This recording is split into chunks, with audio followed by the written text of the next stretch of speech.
Today on the Nerdy Gritty, we talk about the CyberPunk 2077 launch debacle. One more world disappears inside it. Just another hopeless addict. Well, they make some man instead. If the drums don't get you, the guitars will. Hey guys, welcome back to the Nerdy Gritty, where we delve deep into the details of pop culture on I'm Fox Sim. That was us glitching, and then computer explosion noise. and then a random vehicle explosion. PS4 shrapnel being embedded in random gamers. Oh man, I'm excited for our conversation today. Yes, this has been a hard week for somebody who was very interested in Cyberpunk. No kidding, man. But first, we got a lot to talk about as usual. And first on the list, we have our Game Awards report, our Game Awards stats. Once again, big thanks to Chris. Big thanks to taking care of Chris. this. He is a gentleman and a saint. 2 weeks ago, we did an episode, us as we usually do, just giving our picks on the Game Awards, and we have the results. And as is now usual, Chris has not only given us like percentages, he's given an actual like written report Or his sports cast. Yeah, his sport. Yeah, so I'm very excited to read this for you guys. So here we go. This is from Chris. Here we go. 2020 saw strong gains for both Dez and Fox. Dez proved that his development as one of the game's best pickers wasn't a fluke, putting up another 300 season. Dez did regress a bit in terms of overall pick selection and WAR, which is Dez. Wins against replacement in... Please explain that. Well, wins against replacement in baseball is something totally different, but he made it something else for that. Sure. Oh man, I've forgotten what but that it was last year's, yeah. I don't remember what it Anyway, was.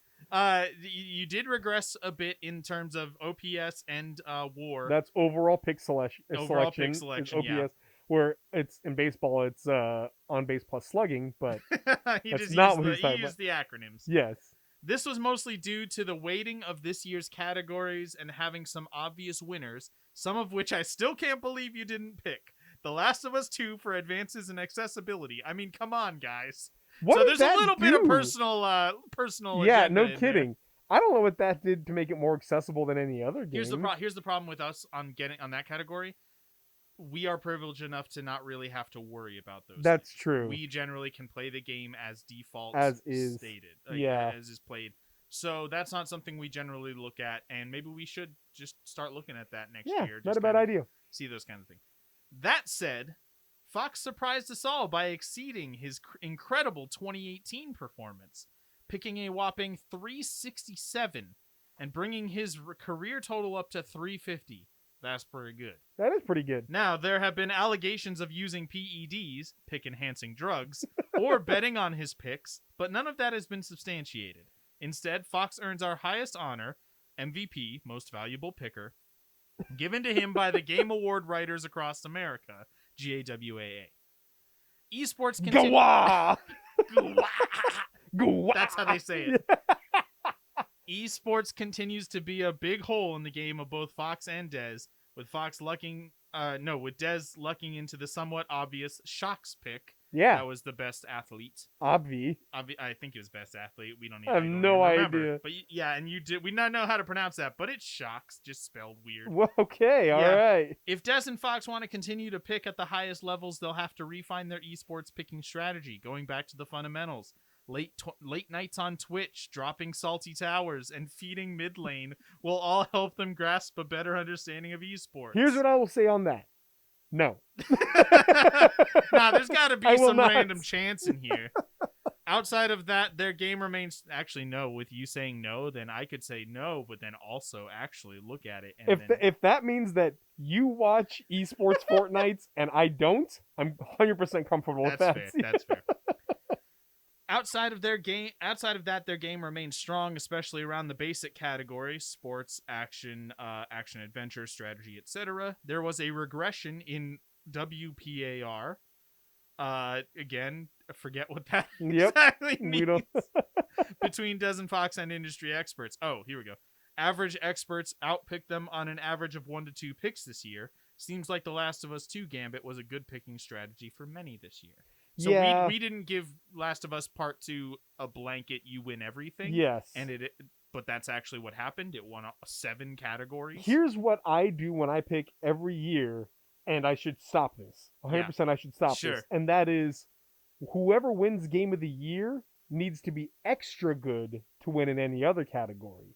Because they're already giving them Game of the Year. That's they don't literally need to, saying it's the best. They don't need to get everything. Like, it's one of those things. Yeah, like, let's be You're fair. saying that's what you do. That's what I do in my And brain. That's not how it works. That's not how it because works. in reality, if it's best game of the year and it's also in an action adventure category, It should also then it win would that. have to be by definition the best action adventure game. Yes. All right. And my brain just like Yeah. it wants to be fair and make What sure I have to everybody stop gets doing some. is just picking something different than you so that we have different chances. I and, like, actively try and pick first every time so that there were I a couple where it's like, why did I pick Legends of Runeterra or whatever? That was a weird choice. Anyway, here we go. With the release of 2 new consoles, 2021 Game Awards will be a new challenge. Will Horizon Forbidden West remain top contender for 2021 Game of the Year? What new games will emerge from the shadows to surprise us all? Will God of War Ragnarok us? Probably. Nice. Yes. And that's the end. Oh, So man. all that being said is I did have apparently I counted incorrectly when we were watching. Did you the double check awards. that? I did. Okay. I am 1 above you. Oh, That's dang. my we are neck and neck. As last year we were also neck and neck with you coming out above me. Yeah. So I say next year we place a bet of some kind. Okay. But we'll figure it out then. Yes. But I think we need to raise the stakes on this. All right, well, that was fun. Let's get into some of the news of the week, aside from the giant news story that we will be talking about right. as our actual topic. Which that today. kind of dominated gaming every news. other everything. story on every Yes. other, just every single website was Cyberpunk. So what else eked its way through the cracks here? Well, this was a pretty big one. Disney Plus is reportedly rebooting Firefly. What? Whoa! How did I not see this? I have no idea. It's been everywhere. What? Yeah. How do they? I guess they bought Fox. Yes. Dang! Oh man! Oh no! So, I'm worried. according to a lot of sources, this will be a 100% true reboot. So, not Joss Whedon, none of the original actors or anything they'll like have that. Cameos. We know that. I'm sure they'll have cameos. Jump in there for 4 Yes. seconds. But Interesting. the bottom line is that they're looking to reboot the Firefly universe. Now, the question is, because it's continually being said, and it's still rumors, to be clear, but yes. substantiated rumors. There are a lot of places saying this right now. Mm. So, what's being said is, or the question is, will this even be about Mal and the Firefly, the Serenity? Will it be about Serenity and all of them? Or will this be just in the universe of? Because that's been in conversation for a long time. That something in the universe of Firefly will be happening. Sure. There's a lot to go on. I think my take, don't even touch Agreed. what happened in the original series. Agreed. It's been an interesting year for everybody, including Twitch. Twitch has had a lot of stuff come up this year. It seems like every month there's something new. And in a live town hall, this is yesterday afternoon, so according to this, 5:10, 2 days ago as of recording this, in a live town hall, it was announced that they are banning words like simp, incel, and virgin when they are used in a derogatory context. I saw that. And apparently people are upset about it, which I don't really understand. I mean, it's one of those things where I understand why Twitch is doing it, but at the same time, I understand that there is what societally is considered bad language or harsh language, Sure, and what is not, and those traditionally have not. Now, I agree with Twitch. I think this is a good idea. We should not shame somebody for their sexuality. Sure. That's not a good idea. But I also can understand that people are like, my mom hears me say that and doesn't have a problem. She Like, doesn't know what the word simp means. Yeah, exactly. Like, there's so many different things that so many different people that would say like, these aren't bad words. They're I not don't societally understand. reviled words or the standard, Right. censored words. Right. So Yeah. I can understand frustration. I can. Which is why I think it's important to realize that it's not just those words in general. Right. It's when they're used in a derogatory context. So you could self-depreciate, like, call you, man, I'm such a simp for so and so. That's not. I mean, probably I would assume not get banned. It's really just. Right. And my question is, does this mean that there will be somebody, like, do you have to be reported? Will there be somebody auditing all of like Twitch chat? Every stream Every is going to be in single this. stream. That's the news I've got. Yeah, that's the news we've got for today. We're cutting it short on news because most of the news is about CyberPunk. Yeah, there's not man. much out. I mean, there's stuff, but we got a lot to talk about Cyberpunk. Yeah. So what have you been up to though? So I've watched a couple movies. Two very, very different movies, as I do sometimes. Right. The first one is an HBO Max original called Bad Education. Oh, okay. It's a Hugh Jackman movie. Came out earlier this year. It is based on a true story movie about the largest educational embezzlement case ever. Yeah, the assistant superintendent was had embezzled like millions of dollars.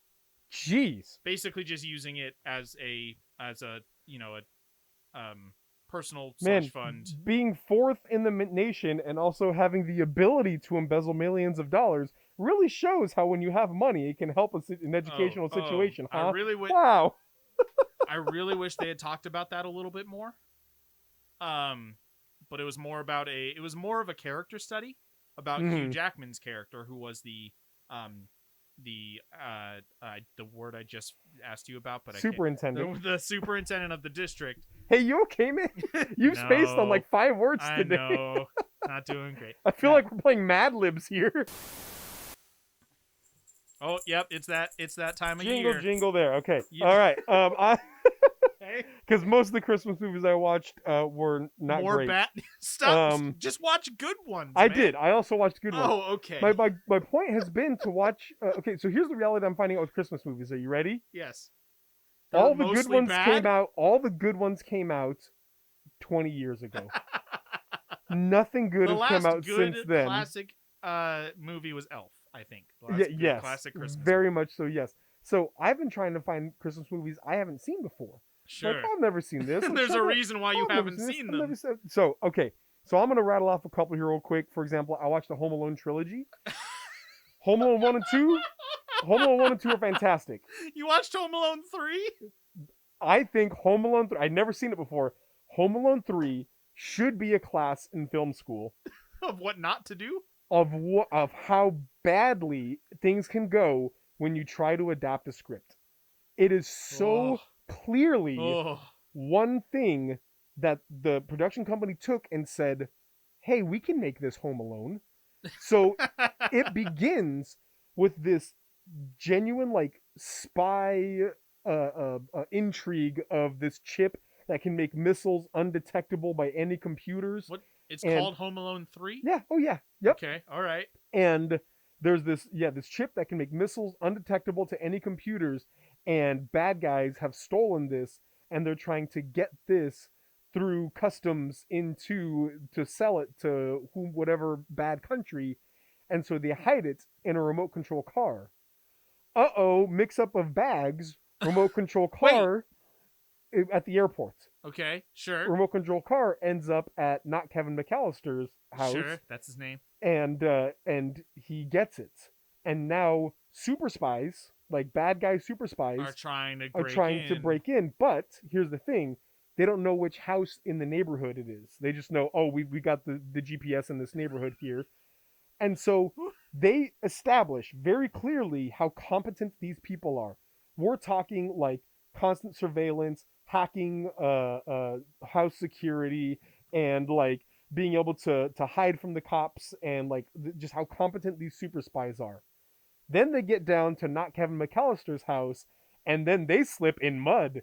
They hit in head with jar. So, there was a lack of oxygen in their vehicle, and they have brain damage. and now not a to small mention, child And now defeat them. there's this 8-year-old kid, and they're just trying to establish, like, he's kind of smart. Okay. But then there's a point in which he reroutes his own cable, connects it to a receiver, which he wires into a video camera, ties the video camera to a remote control car, and makes controllable surveillance camera that he can drive around and, like, watch things and things like that. This 8-year-old kid. I also watched The Christmas Project, which was one that's maybe a little bit sad, because here was a movie that was supposed to be kind of a more modern, what's the one with Ralphie? Christmas Story. A Christmas Carol. No, Christmas Story. You're right. I just watched Yeah. that. It was supposed to be more like modern Christmas Story. This is like the late 80s when this one takes place. Okay. And the story was fine and cute and a little more wholesome and honest. It seemed like it was written, directed, edited, performed by like your local theater though. The acting was terrible, the writing was cliche and bad, everything about it was bad, but the idea was honestly a good idea, and kind of the plot points they hit could have been okay. Everything could have been done well. The execution was terrible. But every aspect about it was bad. Yeah, I'm on the IMDb page, and the Christmas Project, that picture just screams awful. Shockingly, got a sequel. There is Christmas Project 2 2020 that came out this year. Great. I did not watch that, but the last one to bring up for as far as the movies I'm watching go, I watched Disney's A Christmas Carol, starring Jim Carrey as Ebenezer Scrooge. Was that And I when I saw this, my wife and I were both like, "Oof, Jim Carrey voiceovers.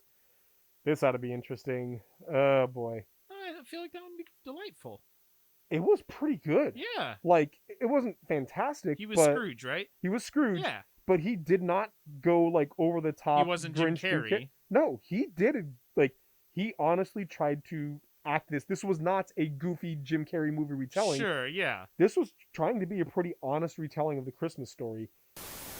Well, speaking of terrifying nightmares, I watched John Carpenter's The Thing. Oh, for the first time. I've been wanting to watch it for a long time. It's just never been on streaming services. And I finally, Kurt Russell, yeah. 1982, Kurt Russell, and Wilford Brimley, the diabetes man. Oh yeah. Actual actor. This is if you haven't seen it, it's a quote unquote low budget. It's actually John Carpenter's like highest budget movie ever for $15 million, which it shows. It looks great, but it's a movie about a isolated Antarctic research center in which some sort of foreign alien thing arrives that can perfectly mimic after taking over a host. Right. Perfectly mimic some other life form. So it's a movie about like paranoia and isolation, and also it has several scenes of the most disgusting, horrific body horror you have ever seen in your life, and it's amazing. Man, it's so creepy in a visual, like viscerally disgusting way. It's not like you're not gonna be like unless you're. It's not going to creep you out. It's not like spooky, I got spooked right there. But it's like, oh, that's disgusting, and it's horrific looking, and it's great. Like, I love it. I have been playing a lot of phone games recently. Oh. I don't know what it is, but I don't know where I'm like, I'm bored. I want to download some new phone games. Oh, you know what it was? I had $21 in my Google Play account. That's how I watched The Thing. Was I rented it for $4 on Google Movie or whatever. There you go. So I re-downloaded Magic the Gathering Puzzle Quest, sure. which is a game I played for a long time. Yep.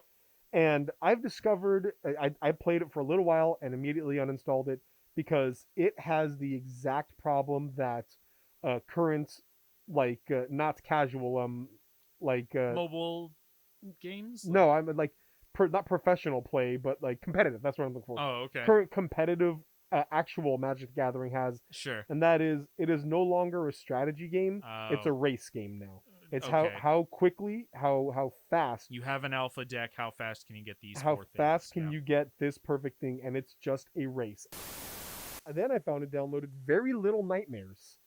This is a Little Nightmares adaptation. Oh, Very Little Nightmares. Very Little Nightmares. This is a Little Nightmares adaptation. Even little nightmares. for your cell phone, and it is fine. It's tap and six will move to the spot you tap on, and then there are little puzzles you have to solve along the way, like Sure.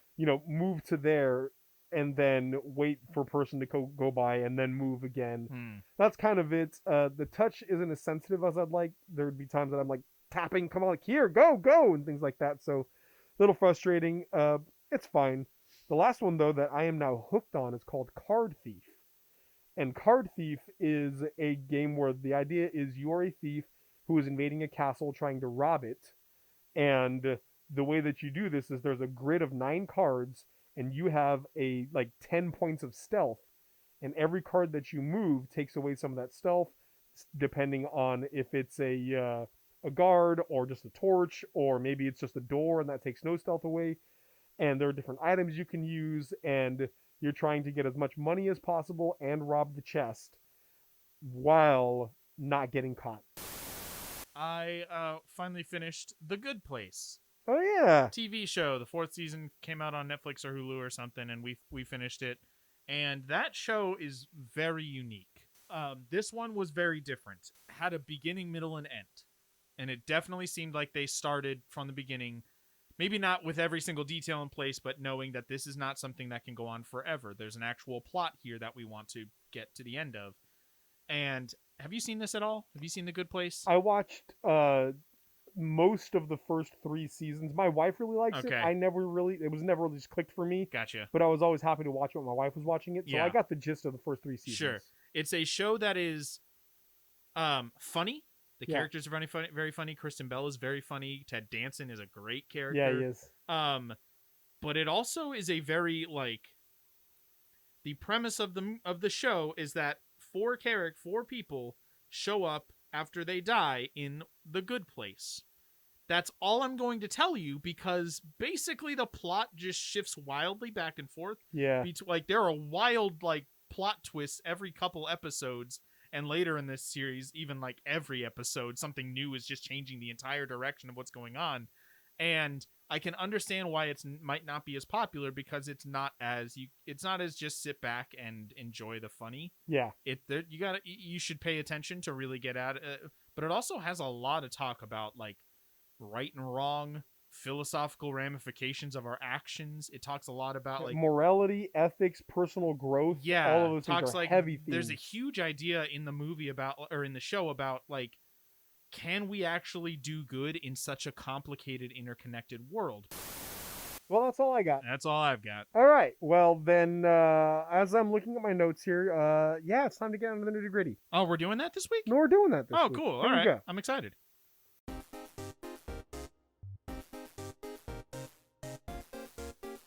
Hey, very quickly, if you're hearing this, that means you're listening to an edited version of our podcast. That's just this first half before this, though. What we've talked about before this, we talked about a lot of things, about 40 minutes of things, but that has been cut down to make it a little more palatable, to kind of get to the nerdy gritty a little bit faster. But if you enjoy listening to us banter, if you enjoy hearing about what we've been watching, what we've been playing, what we think about some of the news that's been going on, things like that, then we ask you to head on over to patreon.com/DesmondFox to check out our Patreon. At the second tier or higher, you get access to the director's cut of the nerdy gritty, which is all of that stuff put back in. It's our full conversation, which is, again, 20 minutes, sometimes half an hour of content that's cut out of there. If that's not something you can do, though, we really, really appreciate it when you can share and tell your friends about our podcast. We don't pay for advertising, so word of mouth is hugely important for what we do. So please, go tell a friend, and if you're able, head on to patreon.com/DesmondFox, and you can help us out there. Thanks again, guys, and now let's really get down to the nerdy gritty.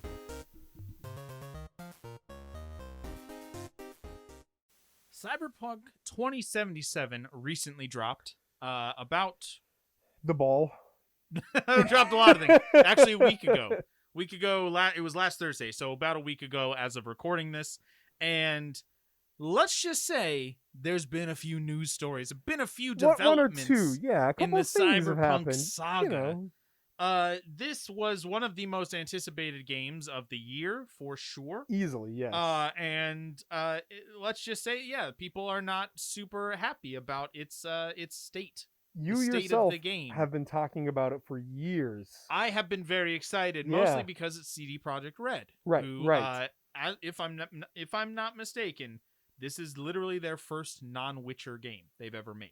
They are Oh. essentially they started off making doing like Polish ports of computer games way back when. There might have been one or two here, but their major development history is the Witcher series. Very well regarded, obviously, especially The Witcher 3. And I love The Witcher 3. Most people did. It was Game of the Year when it came out. Apparently, they also made Saints Row 2. What? They made? No, that would have been Volition, right? CD Projekt video game developer. I googled games made by CD Projekt Red, and there's The Witcher, Witcher 2, Witcher 3, Gwent, Witcher Wild Hunt, Witcher, Saints Row 2, and then some Music Master Chopin, Imperialism, and Catharsis. But Okay, sure. Yeah. All right. Well, yeah, that's weird, but also yeah, but they've everything in the else, yeah. past mostly been a Witcher company, and so when they announced something new, I was very excited. I had no idea what Cyberpunk would be, but it's CD Projekt Red, so I'm down. I'm in already. Count me in. Yep. Well, it dropped last week, and it didn't come out in the best state. That's wow. To that put it is... lightly, it has been a bug-filled mess for the last gen, for the PS4 and the Xbox One. It's essentially unplayable. We have a friend, Chris. We'll bring him up again. I was talking to him about it, and he said, I've gotten about 12 hours in, and it's pretty bad, and at some parts it's basically unplayable. I have played it for 3 hours on the PS5.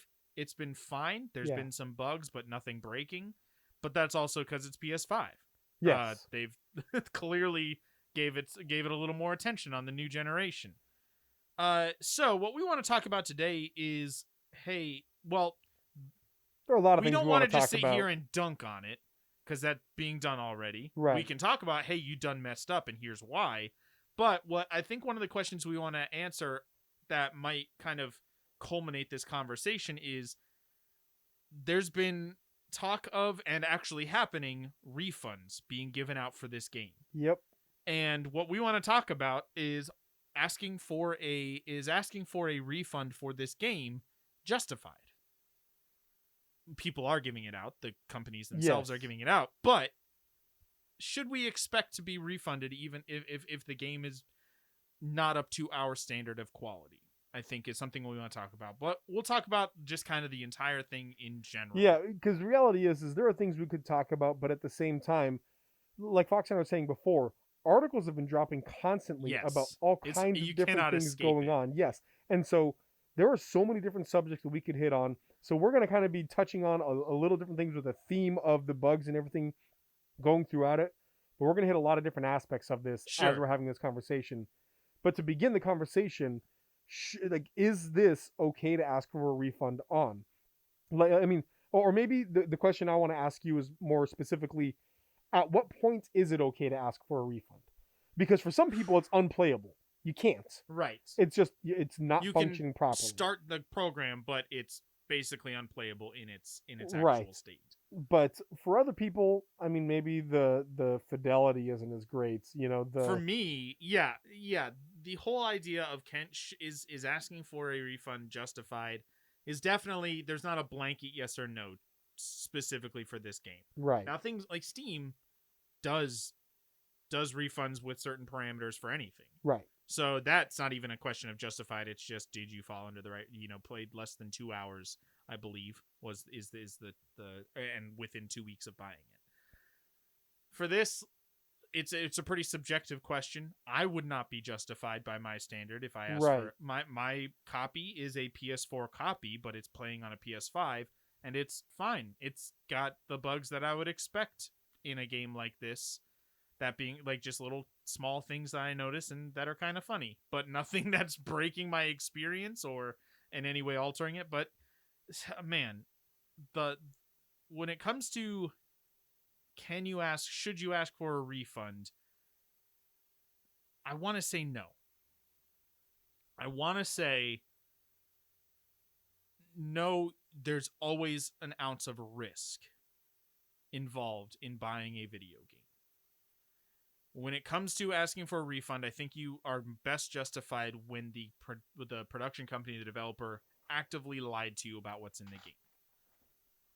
So for me, it would make sense like when No Man's Sky dropped. Right. And it had no multiplayer, and they actively said, yeah, you'll be able to play with your friends in the same universe, and you couldn't, then you should be able to say, no, that's not what you said what this product was. I demand a refund. But this is bugs in a game, and there's a lot of them, but that's possible for any game. Any game can have bugs. I don't really feel like setting this precedent of it doesn't run as well as I would like it to. Give me my money back is a good idea. There's expectations for what you're purchasing. Like, for example, there's the classic meme of the mug where the handle's on the inside. Sure. Let's say you order a mug online and the mug comes and the handle's on the inside of the mug. You can still drink out of that mug. It still functions. But it is not what you expected, and it's not in a what is considered usable and standard form. I think it is absolutely acceptable to ask for a refund at that point. See, then we have to define what we mean by unplayable, because that's a term being thrown out. Right. Is unplayable. Unplayable to me, in its literal sense, is I press play and my computer can't handle it, or it's the actual program is bugged in a way that it will not start. It crashes immediately. I can't actually play the game. And I would say that's uncommon right now. It's uncommon. happening, but that is uncommon right now. What is usually being called unplayable is people who start the game and it either looks a lot worse than was promised, or it has bugs where the characters and whatever ridiculous things happen in the game, and oftentimes hilarious things happen in the game, or both. And at the end of the day, that's not unplayable. That's just distractingly bad. Like it's unplayable if you're wanting to take it seriously and like have it look good and play fine, but it's not unplayable in the sense that you can still play that game. Let's kind of change gears here then. Let's talk about other art, because I went with a mug. Let's talk about other art. Let's say you order a beautiful painting online and then it shows up at your house and it's essentially the same painting, but a 4-year-old's rendition with their Crayola markers of it. And look, it's something you can hang on your wall and look at, and it's got colors, and it's essentially the same picture, but that does not look like, nor does it function like you told me it would. And to me, this is really what it is to me. What did you tell me? You told me I would have an incredible experience in this cyberpunk world with Johnny Reeves and That's with his name, Johnny Reeves, Johnny Silverhand. Yeah, Keanu Reeves, Johnny Silverhand. I just mixed them Johnny together. Silverhand. Keanu Silverhand, That's correct. You know, where I could be 6 genders or whatever it is in this game. Like I could, it's just so much fidelity, so much everything. Like it's just huge and expansive and wonderful. And then I get it, and it looks like a PS1 polygon mess. And I'm walking around and cars randomly explode. Sure. Oops, that one exploded next to an NPC. Now that NPC is dead. Yeah. And like, it's just, hey, yes, I'm playing your game. Yes, I'm walking around in your world, but this is not what you told me I was going to get. Yeah, I can completely understand. I am, to a certain extent, playing a little bit of the devil's advocate here. Yeah, of course. I can completely understand. Now, they generally will display the best possible quality that a game can be. Of course. When they're showing you gameplay, so they're playing on, maxed out PC specs and not on PS4 and Xbox One, which at this point is the lowest quality that it could possibly be. Right. Considering we have a new generation and there are like PS4 Pro and things like that. But yeah, I think it is fair to say that if this game is I mean, it's a sliding scale, of course. Every game has bugs, and it's not a necessarily yes or no. It's kind of I know when I see it, this is bad. This is too bad to be able to be played. I think what we should do a little bit is kind of go back through the timeline and kind of get a look at. I think we do both agree that it's pretty fair with this specific game, yes, to be able to ask for a refund. Well, and I think at some point, like for example, there was Skyrim or Mass Effect Andromeda, sure, where the game looked ridiculous and it was pretty buggy, but guess what? You could successfully get from the beginning to the end without any sort of Sure. what we would call game breaking issues. Yeah. It looked ridiculous. Andromeda's problems were mostly in like the character rigging with like Animations. their facial animations and Right. stuff. That is not valid. Yes. I would not I say think that one's on a the, refund the for no those. side. Yes. But when it is, this is a different product than what you advertised to me. Now, to be fair, also I'm just realizing I have had the game crash on me one time. You've had a game crash on you? I've had Cyberpunk crash on me once, Wow. which now I'm thinking about it is unacceptable on a console. on a console. You know exactly what hardware you're working with. You should be able to optimize it for that. With a PC, you don't know what people have. Right. You don't know how they're going to run it. A PlayStation 5 can't really be edited. Like, I can crack it open and do whatever. Right. But People you should can be able mod to say it, but it should not crash on the PlayStation 5. And what I want to do right now to kind of talk about why this is such a disappointing mess is let's go through the timeline go ahead. of Cyberpunk 2077. And the first date we want to talk about is thank you to Game Informer for giving me this is an article called Ranking Cyberpunk 2077's top 4 release dates. It's the best. But the first date they give is May 30th, 2012. That is not a release date. That's when they first announced this game. Jeez. 8.5 years ago. Was it really that long Eight ago? and a half years ago, they announced that they were working on a game called Cyberpunk. It was not 2077 yet. Right. But it was this project that ultimately came out, December 10th. Technically, it didn't enter full production until after The Witcher 3's Blood and Wine expansion, so after Witcher 3 was done. But it had already been in production since 2012, May 30th, 2012. So this game has been in production 8.5 years when it comes out. Jeez. It was then announced to, the first release date that they were announced was April 16th, 2020. 8 months before it actually came out. Then that got pushed back to September 17th. Then that got pushed back to November 19th. Then that got pushed back to December 10th.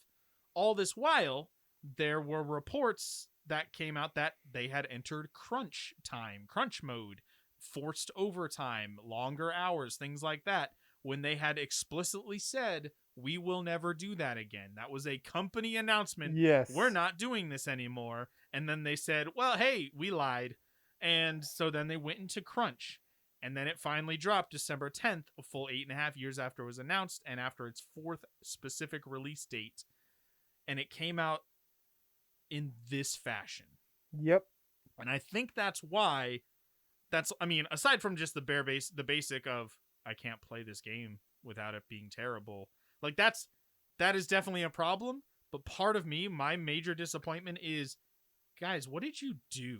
Yeah. Like how you failed so hard and there was no reason why you had to. Like there was fan outcry when all these release dates kept getting pushed back. But that you are not beholden to the fan outcry. Well, and not to mention, we talked about this a little bit beforehand, is you didn't have to set a date. Yeah. Far Cry 6 just came out with hey, we don't want to do crunch, so we're indefinitely postponing. Yes. Sorry, guys. And you know what everybody said? Cool, man. Cool, that's we fine. Man, we're looking okay. forward to it, but Yeah. that's fine. Yeah, we understand. Cool. Hey, Yeah. thanks for treating your devs well. Yes. Thanks. And that was it. It was chill. But Cyberpunk continually set dates and continually failed at them. And then when people were sick of them setting dates and failing, they're like, fine, here it is. Here it is. And it's like a monkey's this. paw situation. Yeah, Like, be careful what you wish for. If they would have just said, hey, we're not sure when this is going to come out, sorry. At that point, I think that fans would have been much more forgiving. And they would have had plenty more time. Sure. They could have released it in 2077. That would have been Yeah, about it would have right. been beautiful. No, but I would have been fine with it being pushed back. The PS5 and the 8th gen console version, PS5 Series X edition, comes out next year. Just make that the first drop. Yeah. What I think also a huge problem with that people have with it is that this game has been produced or been worked on for 8.5 years. The majority of that time was the 7th generation of consoles, PS4 and Xbox One, and those are the ones it works the worst on. Yes. Like, why was it optimized for a console that came out a month before when in reality you've been working on this game. Can you imagine? It's terrible. Because this was supposed to come out before the new generations of systems It was, dropped. yeah. Can you imagine if they had Oof. tried to do that? If the only version of it was this terrible, Yes. and there wasn't a small section of people who at least had a okay experience on the new gen. If it was exclusively this. Oof. Yeah, that would have been bad. Well, and then there are baffling bugs too. Like, for example, I have an article here from Forbes, and it's an opinion piece from Paul Tassi just called "A Cyberpunk 2077 Ending Bug Ruined the Entire Game for Me." Ooh. And it was, this person is playing the game, and they were enjoying it fine, and it was going fine. There were bugs, though, of course, everybody's been having them. But what they really latched onto was their romance. They were all in on their romance pick. Yeah. And I don't want to say anything or whatever to spoil anything, but what I will say is they were all in on it. They completed all the side quests. They did everything to make sure this person would be their romance. Then they beat the game, and in the epilogue, there's because I guess during the credits there are kind of epilogues for each character. I'm sure. In the epilogue, this person leaves you a voicemail that says, "It seems like you didn't want anything from me. And it just bugged out and gave you the goodbye. wrong thing. I'm leaving. I'm leaving forever." And that was it. And like, it was the worst thing because that's why this person enjoyed. So he reloads the game, or they reload the game. I don't know the gender, but they reload the game. Came in and talked to their love interest again. They're like, "Oh, so good to see you. I love you. We're gonna spend the rest of our lives together." Beat the game again, and got the same thing. Ugh. And it was just like a total letdown. And if it's not just the gameplay, the story getting screwed up too. Yes. It's just it's a real problem. rough. On the other hand, you do have great things happening, like characters T-posing while driving with their butt hanging out, and that should be a feature of the game. Oh, man. Not that. I don't think that's a bug, actually. Your butt hanging out is the least also, of the also worries. your Beppis might be your ding dang dongle might just be it's just poking out just there. right through the old jeans there. Yes, that has also been a bug. It's some hilarious bugs, but yeah, super disappointing. So it has come to the point now where the PlayStation Store has finally said, we are taking this game. You can no longer off of our purchase store. it on the PS4 Right. on the PlayStation Store. The PlayStation Store, because it is such a mess. And apparently this was a conversation that was had between Sony and CD Projekt Red. Yes. And CD Projekt Red said, we understand. We are doing everything we can so that Sony will accept it back on their store. Man. But they've issued apologies. They've done everything they could, but it is terrible. Yeah, there's actually now update as of this morning. Cyberpunk 2077 refund options expand. Updates from Xbox, Best Buy, and CD Projekt itself. Even they will just say, hey, if they don't get, if whatever store you bought it from doesn't give you a refund, we will. Like, it is the most fumbled. Like, this is Fallout 76 times 1,000. Yes. Fallout 76 was disappointing because it was boring. Yes. This is like if Fallout 76 was boring and also just every character exploded if you came within 100 feet of them. Like, this is a pretty bad fumble of a launch. So, as of 4 days ago, this has been this has been CD Projekt Red's official statement. So, here's a note I'm reading from cyberpunk2077.com. Dear gamers, first of all, we'd like to start by apologizing to you for not showing the game on base last-gen consoles before it premiered, and, in consequence, not allowing you to make a more informed decision about your purchase. We should have paid more attention to making it play better on PlayStation 4 and Xbox One. Yeah. Yes. Second, we will fix bugs and crashes and improve the overall experience. The first round of updates has just been released, and the next one is coming within the next 7 days. Expect more, as we will update frequently whenever new improvements are ready. After the holidays, we'll continue working. We'll release 2 large patches, starting with patch number 1 in January. This will be followed by patch number 2 in February.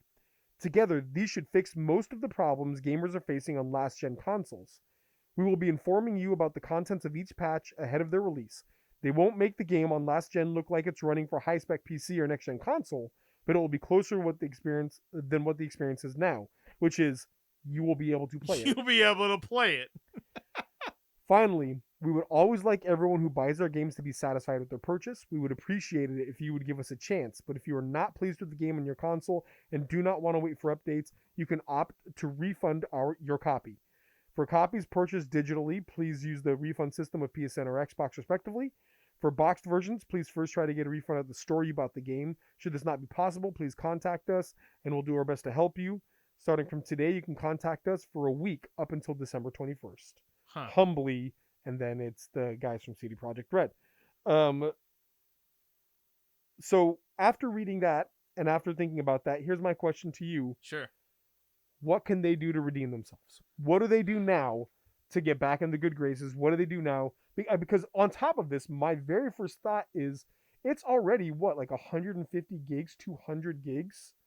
And they just I don't said... know if it's that big, but yes, it's a massive game. They just said there will be 2 large updates Sure. in January and February. This is going to take up most of people's hard drives. Yeah, pretty. Yeah, it's a pretty big game. I think so. Looking back at what Witcher 3 did really well was, hey, this base game that you got is incredibly large and massive, but also really great. Didn't obviously have these bug issues and all that kind of thing. It was really great. And then also they, down the line, released 2 massive expansions that were $20 and $30 respectively, but were also essentially the size and quality of somebody else's game that they would have made, and it justified paying for these new big things. And I think that they probably have plans for releasing DLC for this game. At least that first one, make it free. I was thinking the exact same thing. Like, what, I don't know if you want to do big expansions or just small quest packs or whatever they're planning on doing. A good money's worth needs to be free, because it's probably not, you're probably not going to get a lot of buy-in if you have to charge for them. And also, that could be a very conciliatory thing. Hey, we're sorry, we're fixing it as best we can. Also, in 6 months or 8 months or whatever, when it's ready, yeah, we'll have this DLC for you when it's ready. That should be their new motto. When CD it's Projekt ready. Red's new motto should be, it's out when it's ready. Just huge banners everywhere. Wait till we're ready. It's okay to wait till you're ready. It's okay. Yeah, and then the other thing should be, for me, I think just a corporate shift in how they. It was a meeting. I'm looking at an article here on Kotaku. Staff at CyberPunk 2077 studio CD Projekt Red asked tough questions of their leadership at an all-hands video meeting on Thursday. So this is the actual developers of the game, straight up interrogating the management of CD Projekt Red. Hey, why was this our schedule? That's awesome. Like, why did this happen, including crunch and all those things? Obviously, baseline, get rid of, don't let crunch be a thing anymore. Yes. Honestly, get rid of it. Right. It's not just a it's a crappy policy, but it's also hey, people won't like you as much if this is a thing you do. We're going to talk in a few weeks about our, what we learned from 2020 episode. And I think a big one, looking at CD Projekt Red's development, and then also looking at Hades' development. Yes. Hades, there's a whole docuseries about the development of this game on NoClip. And it's the most relaxed, aside from when they launch and they're just nervous about how people will like it. It's literally all right, it's 5:00, time to go home. It's just, we're going to make this game and love it and put our time and effort into it, but it's not going to ruin our lives. That's a corporate shift. Put it in the hands of developers, not the, money people at the top. And I think that's going to be that would help out.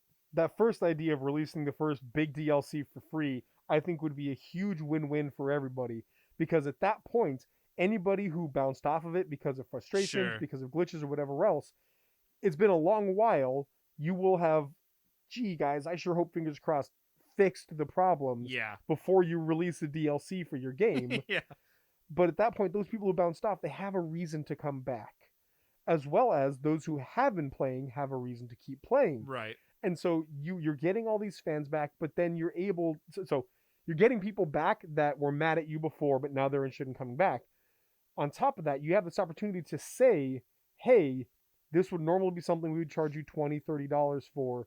we're releasing it for free though, as a huge apology. Sure. Get back in the good graces of people. Say that apology. Say we're giving this to you as a gift, as an apology gift, and that will change a lot of people's opinions, especially if it's good. It Like, can't hurt. Yeah, like make it good, make it fun. good, of course. Which, to be fair, is pretty reliable. Their writing is great. Yes, they really are. And I think that's why most people are so frustrated about this. If EA had done this, everybody would have continued to mock EA, and then we would have moved on with our lives. Sure. But because this was somebody who was on such a high pedestal, and because they have fallen so far, that's where so much of this They have hubbub is such coming a high standard that fell apart. But all in all, I think that doing everything they can to, number one, like you said, treat their employees better, and number two, make it up to their fans, has to be their goal right now. Focus on that, fix your game, make it playable, and get it out there. Yeah, one of the frustrating things about, I've seen little Instagram feeds of like, oh, cool video game details, and one of them is like, oh, people playing guitar in Cyberpunk 2077, their finger movements match.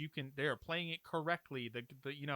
And then like your car will also randomly explode. Man, it's like, hey, maybe we should refocus on what the important things are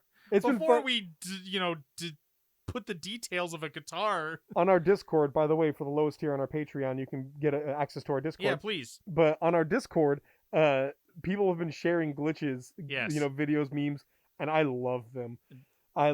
It's hilarious, but also sad. There's one where somebody like summons their motorcycle, because I guess you can summon a motorcycle or whatever. Sure, it'll come to you. And then they're like walking down the street, and a car explodes, and their motorcycle is there now. Yeah, that's how motorcycles are born. That's how it works.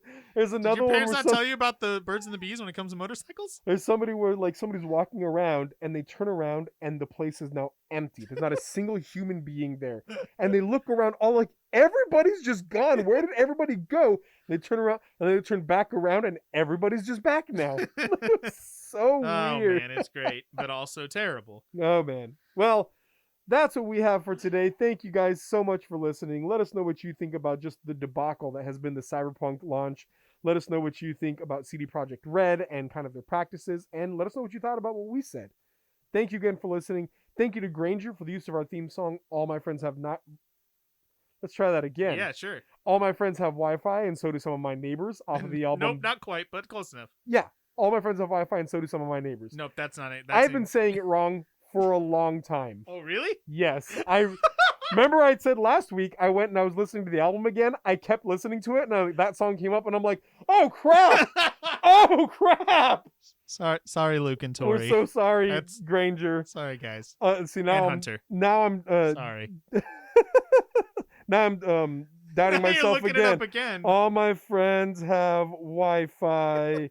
Granger. Pretty sure it's in most of my neighbors do too. All my friends have Wi-Fi, and so do most of my neighbors. Oh, yeah. Dang. Oh, dang. I'm so sorry, guys. Yeah, yep. All my friends have Wi-Fi, and so do most of my neighbors no. from the album Dear Sam.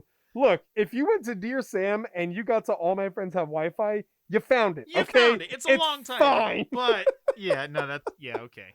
It's a good song. So they're good. And please forgive us. Also, We're so sorry, friends. Also, hey, check out our YouTube channel. Lots of stuff going on right now. My playthrough of Spider-Man Miles Morales is going on. Right after that is going to be my playthrough of Assassin's Creed Valhalla, which I haven't talked about yet to any long degree, but I am really enjoying that game. Like, it is a big improvement over Odyssey. But yeah, lots of stuff going on. Our playthrough of Sackboy, A Big Adventure. Dez's playthrough of what's the game? Bugsnax, right? Bugsnax is on there. And then lots of PlayStation games. I just PS5. started. Yeah, we each got PS5s, and we're both very excited. We're playing those games. We each, or I also am going to be starting a playthrough of Astro's Playthrough. Oh, yeah. Astro's Playroom. Astro's Playthrough. Yes, but that being said, Fox and I are kind of. I don't know if you've been recording Platinum. But I platinum Bugsnax. Yep. I'm going to platinum Astro's Playroom. It takes about 5 hours. We're planning on platinuming Sackboy. Yeah, we're doing it. We're the So just call us the Platinum Boys. Yeah, we're the Platinum Boys now. So yeah, well, that sounds like a 90s R&B. The Platinum Boys. The Platinum Boys. Doobie doo wop bop, yeah. Or like a rap group. By the way, on our conversation of what makes a boy The band, longest ending. you had dancing as part of it, like choreographed dance moves. Sure. And Boys to Men does not do that. Just so Really? you know. Yeah, no, Oh, because that's not an R&B. Or that's not an R&B I thing didn't know that to was do a thing. choreographed Okay. dance stuff. So well, anyway, that's fair. thanks again for listening, and always remember that save games, save lives. Sorry for the long ending. My voice sings all night.